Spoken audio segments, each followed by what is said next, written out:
Our next speaker is Angus McLeod. Angus is the VP of Coaching at AMA, which is Angus McLeod Associates, right? Okay. Angus, I ran into Angus during my sabbatical at the Wharton School because he's also a visiting faculty at the Wharton School. And he brings together a wealth of experience in a variety of locations in the UK, in the US, and as you can see in the description of his experience, his consultancy works includes the national government, Johnson & Johnson Medical, British Aerospace, etc. Angus brings us a unique capability. He's been working with us as part of the team of faculty focused on WIN, particularly looking at next generation education issues as we think through how we can make the region more competitive. Angus.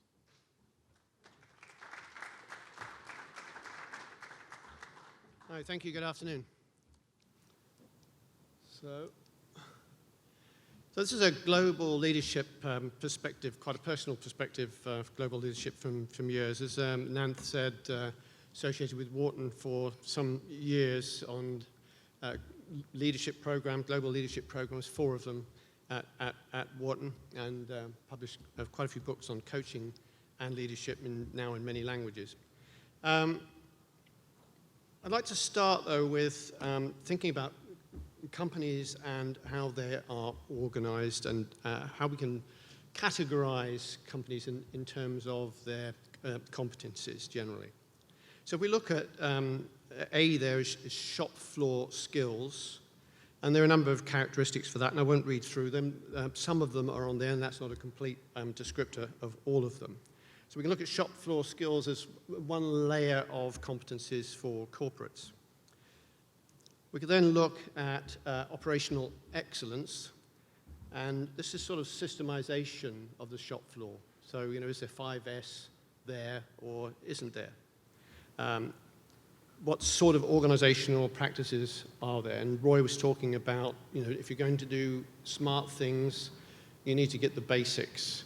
And here's another aspect that is really important in characterizing companies. Are you ready for smart ecosystems or not? You need to have all of these things at a very high level before you can really contemplate moving to the next stage. And that's been underpinned by other messages from Corey and others, for example, on the human aspects of change. And if he said, you know, if you don't get the staff and the culture ready, it's not likely to be very successful. So this classification then is really trying to look at what are the competencies, and all of us can go away if we're in our companies. We can go away, we can take this model in the detail, and we can self-check where we are on this categorization. We can then say, well, how do I gap manage this? And this is some of the work we've been doing here at Cranett School. So again, another, just a thumbnail, if you like, of some of the aspects of next-gen understanding and implementation. First thing, obviously, is understanding, then implementation. And as we've seen so far also, there's this consistent messages about what works usually isn't the huge project that Corey was talking about, massive projects or smart projects of enormous amounts of money. Often people get the confidence by making small steps. Something Roy said earlier as well about small steps, having a pilot project, proving it works, and then from that proof having the confidence to go and sell internally, because we have to sell these projects internally. We can't sell them upscale to accountants. As engineers, we're on the back foot, right? Because companies aren't run by engineers generally. They're generally run by bean counters. And we need to satisfy the bean counters or the marketeers and the salespeople who run the companies and make a business case. Very essential to be able to do that. And then the fourth of these is essentially about management agility, or leadership, if you will. Without that, we don't have any chance at all of implementing anything. So we need to hone our skills and categorize and gap manage for leadership as well. And if we put all those 4 things together, then we're in a good shape to think about developing the smart aspects of our business to wherever we are, whatever level that we're using smart technologies, then we can think about getting to the next level if we've approached a fairly high level of competencies across these things. So before we go more into the sort of global aspects again, I'd like just to have a look at the local area of Indiana, since we've got quite a lot of Indiana folks in the room and corporates in the room. It would be quite useful to have a look at, what is the picture for classification in this area. So if we look at the top 5 companies, the shop floor skills are at the bottom. We've then got the operational sort of excellence is the orange one, and then the grey bit's the next gen. That's understanding and the implementation of next generation type practices. And then the yellow one at the top is the leadership, if you like, or the management agility for change, to be able to manage change. Now, what's interesting about looking at the top 5 of about 100 companies is that there is a sort of relationship between the leadership competencies and the overall competencies across all of those 4 levels at the top. And so all of these companies are either already involved in smart technology, they certainly understand it if they haven't implemented it, and if they want to implement it, they're in really good shape to do that.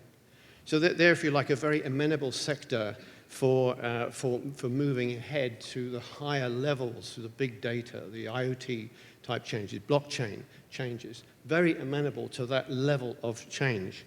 But of course, in Indiana, as elsewhere, not every company, unfortunately, is at that level. And so if we can then look at the bottom 5 for that same study, again, leadership is at the top, we don't see the same relationship. But what seems to be happening is that companies are in this level, at the bottom end of the competencies level. They may have quite good leadership, but they're missing out on other aspects. Or they may have quite good knowledge of 5S and keeping the shop floor clean, good lighting and so forth. Or they may be looking after their people quite well, but they don't have the whole picture. And so they're not really ready for these next steps in terms of smart ecosystems.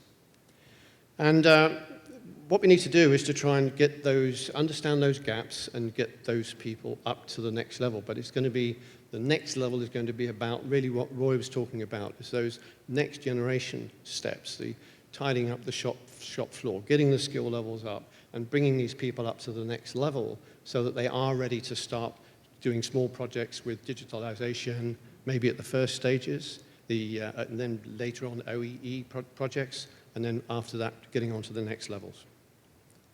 So let's go again to sort of the higher levels again of what can be done.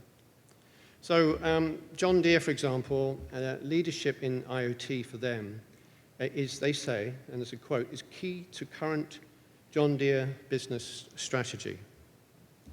Now, what's interesting about John Deere, they fully understand the necessity to bring the staff, the culture, to underpin what is necessary at the highest levels of technological change. And they're doing it, and they're successful at it. So they measure staff morale every 2 weeks. And if there's anybody in the room in a company that's doing that, I'd be pretty amazed, unless you're actually from John Deere today. But it's quite an interesting perspective that they make that linkage between really quite edgy stuff for most of us to be measuring that every two weeks and linking that with the high level of technological implementation. So they're actively seeking, on a continuous basis, so very sort of lean philosophy, if you like, the continuous improvement basis to improve morale each fortnight. And so they are essentially teaching everyone in the organization to be able to ask questions such as this. So we need to address your performance issue, help me to understand why you are feeling the way you are. Now, there aren't many companies I visit anywhere where that language would work. It certainly doesn't work in Sweden. It doesn't often work in Japan, for example, to use the word feeling in a thing. But you can see John Deere has risen to the level where the human interactions, the openness that was talked about earlier, the ability to have people feedback honestly and feel comfortable about feeding back what's happening to them, and that humanistic, if you like, approach to management has been adopted by John Deere and changed that culture to a level where this sort of questioning about morale, about happiness, about how people feel is embraced within the culture. So again, getting more global, this is from that's Harvard Business Review 2 years ago. found that 82% of employed Americans do not feel that their supervisors recognize them enough for their contribution, which is a pretty dire statistic and shows us that, you know, well, there's a good reason for this, isn't there? Because if you think about it, that supervisors are usually, at that level, promoted because they're technical experts. And in the last 2 or 3 months, I've spoken with a couple of companies only who acknowledge that they've made mistakes. They've followed that general 30, 40, 50-year-old idea that the best person who's working in a cell or doing a particular operation within a team is the best person to be promoted to supervisor. And they're actually at the stage of saying, no, we've made mistakes, but they're not quite, or weren't when I visited with them, at the stage of saying, we've changed it. They're in the process of thinking, we have to get this recruitment or this promotional aspect right so that these people have the right human skills to be able to deal with people in a more, shall we say, coaching, sensible, humanistic leadership way in order to get the leverage we need in the whole business of what we are doing. Because it's the people ultimately, Corey said this earlier, we have to start with the people. If we don't get the people right, all our other aspirations for business success will not follow, right? The business success will not follow unless we get the people things right. So let's look at some business success factors, again from Harvard Business Annual Review. This is interesting because it's 568 global respondents. And as one might expect, customer satisfaction comes up at the highest. No, continues. Okay, we're going to start down there. Quality improvement is at 59%. Which I hope Roy may be pretty upset about, because that is really much lower than most of us would have hoped, right? And then if we look at efficiency improvement, it's coming out at 68%. Again, a bit of a shock, actually, from those of us who have got the grey hairs, would have hoped that that was going to be a lot higher than that in terms of what's most important as business success factors. You'd have thought these would have been much, much higher. What is higher, though, is employee engagement, is developing employee engagement and that linkage and importance for business success. So I don't know to what extent that shocks you, but I think a lot of folks are pretty shocked by that. And the next one, maybe even just as shocking, effective communication at 73% in terms of importance. And then finally, the highest one, customer satisfaction at 80%. Now, we sort of expect that would be at the top. What's shocking to me, again because of the grey hairs, is that it's only 80%. Because, you know, for generations, the linkage between customer satisfaction, for 50 years or more, customer satisfaction has been very closely allied to business success. And that's not just growth and turnover, that's margins and share price, right? And it's been like that for 50 years or so. So the 80% is a bit of a shock to me personally. And I guess the difference is that what's happened over the last 50 years, and certainly over the last 10 or 15, if you think about your utilities, you know, the power and water and so forth, if you think about the insurance companies, where's the loyalty? You know, the loyalty part of the relationship with customers has pretty much gone in those sectors. And I suspect that might be one of the components that's dropped down from the sort of nearly 100% tie-in between customer satisfaction and business success is why it's lower now, because of some sectors where loyalty hasn't happened. Quite a lot of that because of things like comparison websites, which has driven prices down, of course, but then they can't then afford to employ people to do the necessary stuff. So until AI kicks in to a really highly efficient and acceptable level for consumers, that isn't going to change much, but I think over time it will. So again, from the same report, 94% of companies that prioritize employee engagement measured a significant impact on customer satisfaction. And from the previous slide, we can see that that makes perfect sense as well. But you know, this is pretty new, this idea about the importance of our relationships with staff right down to the shop floor. It really highlights how enormously important that is. And we've got some great success stories close to us in Indiana. One company where Every single employee, 105 employees, highly successful company. It's tripled its turnover in 18 months, set to go five-fold again, increase in turnover over the next 2.5 years. Every single employee, from the person who sweeps the floor to the financial accountant there, has a career plan. Now, most of our companies will have career plans at the top, but not all the way down. It's a different way of thinking about people and business success. Now, Zappo, most of you will know, was a shoe company. They believe they're in the business of happiness. It started by delivering happiness to customers. So if someone was unhappy about the delivery of their shoes or whatever it is, or I think it started actually with a woman whose husband who was hospitalized or maybe even died or something. And she said, I no longer need these shoes. And instead of just saying, you know, we'll take them back or tough luck, they said, well, keep the shoes, and they sent flowers, and they sent a handwritten card and all the rest of it. And that transformed the company totally. And now happiness to them is both external and internal. So you have that quote from Alfred Lin, ex-chairman: delivering happiness for customers and employees is not only good for our business, but it's good for our shareholders as well. That's true business success. So there's another study, again, Harvard Business Review, always a good source of fairly good quality publication. So 85% of employees experience a sharp decline in morale by 6 months in a new employment. And it steadily decreases generally after that, which is, when you think 52 of 1,000 companies at that level, it's a pretty shocking thing. And locally, I'm sure, and even in the room, some of you will say, well, sometimes morale is decreased, not 6 months, it's decreased by midday on the first day, and and the person has actually left the building. So and we know it's pretty dire here. So it may not be surprising then that one of the top 3 concerns of HR professionals, again, HBR, Brad Power, 2016, it's not surprising that morale is a huge concern within professional HR.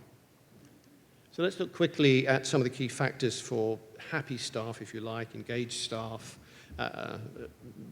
working conditions where staff are fully behind the business and are acknowledged. So what are the factors that we can improve, all of us, in managing people for business success or organizational success? Not surprisingly, these things, I won't read them all out, but things like respect, a sense of equality and fairness and so forth. But this one's important, you know, support during difficulties. If someone has an issue, whether it's needing $100 because they've got a bill they weren't expecting, it can be quite small things. If you deal with that, well, if you say tough luck, you've lost that person. But if you can manage to assist someone who's has a problem, the kid is sick, the wife is ill, or the husband is unwell, boyfriend is unwell, whatever it happens to be, if you step in at that stage, you get fellowship. Now, those of us in leadership talk a lot about fellowship, and Roy mentioned earlier this sense of servant leadership. It comes from Robert Greenleaf in the 70s, wonderful philosophy of how to manage and do stuff.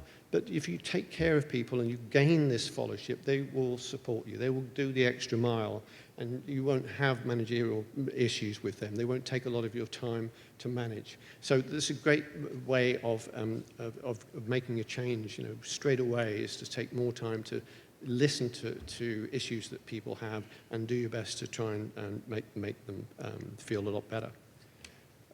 The possibilities for achievement, camaraderie.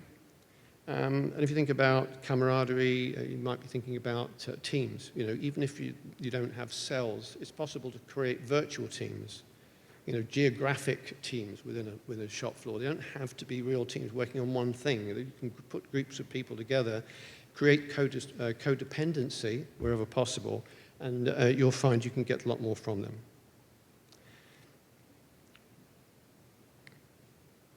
So, one of the other things is this sense of sharing information as a principle rather than need to know. I mean, I remember from my early days that no one knew anything. You know, the general thing in any company and as a consultant was, you know, don't tell anybody, even if it's bad news. And the people are muttering and murmuring, you still wouldn't tell them. And it's such a bad philosophy. And we see that Corey at Frito-Lay was talking about a year out from the change, beginning the interaction, information, getting feedback from people, telling them what you've done and why you're doing it, absolutely essential. We need to start from this idea of communicate, communicate, communicate, and keep doing it, and never switch it off as being the new modality for communications within corporations, as being an absolute key to the organizational success, whether you're a profit maker or not. Just a few more just to run through. Recognition, of course, make it personal, do it as often as you can. What is the meaning of what you're doing? This is particularly about change. If you're making changes, what's the meaning of it for the whole business, for the team, and for that individual? Really try and personalize it. And this, you know, one of the themes of this conference is personalization. We need to get this personal so that the people feel included and have a full understanding of what their part in the change is. Conversation, not commands. That's very much a Robert Greenleaf thing, and it's also an executive coaching thing, which is very big at Wharton and elsewhere. Ask questions, listen, make changes, and tell them what you did and why you did it. And we can take that questioning to an extreme, and a lot of the people I coach and over the last 20 years globally at the most senior levels of management, one of the things that a lot of them take, and in trainings with organizations, is this sense of, give me a minute, just, so I've lost my track a bit there, bear with me just a sec. Yes, this sense of asking questions is, if someone comes to you with a question, instead of telling them what to do, if you have time, ask them a question back. Now, people get very frustrated when you do that, right? They come for help, but you ask them a question back. But if you ask a question like, so if I wasn't here, what would be the first thing you would do? And they give you an answer. And you say, well, tell me what the strengths and weaknesses of that approach is. And they talk themselves to a point of something which is going to work. And it might not be what you would tell them to do, but as long as it provides what the corporation needs in that moment to be more productive and have a cost benefit or whatever it happens to be for the business, that is a great thing. And if they have ownership of it, that's even better, because you know they're going to perform and it's going to work. And then thirdly, you're building that resource to be independent of you as a managing director. You've now got someone who is stepping up and will continue to step up, not only in your company, but through their career within your company, we hope. Well, it won't all end up at Toyota or somewhere, or Subaru, that they're stepping up, and it's a very important aspect of this. We mentioned servant leadership already.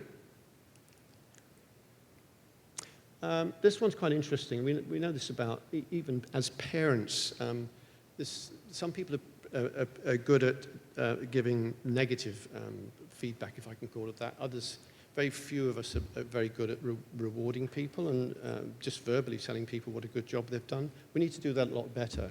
And some people are lousy at both. And so these are really important things to be doing. Briefly also talk about autonomy. Now, there was a huge, just going to go through there, 20-year study in Europe, and what they found was that self-direction with the right level of stress, and I'll explain that in a minute, makes workers more productive and they experience more well-being and happiness at work. In other words, that creates business success. So what is that stress piece? The stress piece is that if you're overstressed, you're going to be a bit less efficient. It's a bit like being cold in the room earlier. You know, the environmental factor doesn't help with being effective and efficient, right? If you're under stress, you're bored, you're probably going to have an accident, and you're not actually going to do what we want, which is in a smart economy, the smart ecosystem, is to have everybody involved in continuous improvement, to be assessing their own work, to be measuring their personal KPIs, to be feeding back information that's going to make incremental changes in the efficiency of our organization. So autonomy is part of that. So how do we get that?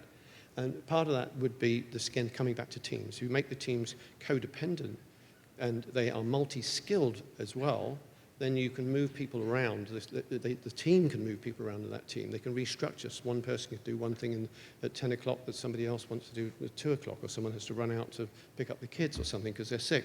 It gives that flexibility even in very thorough and professional production systems.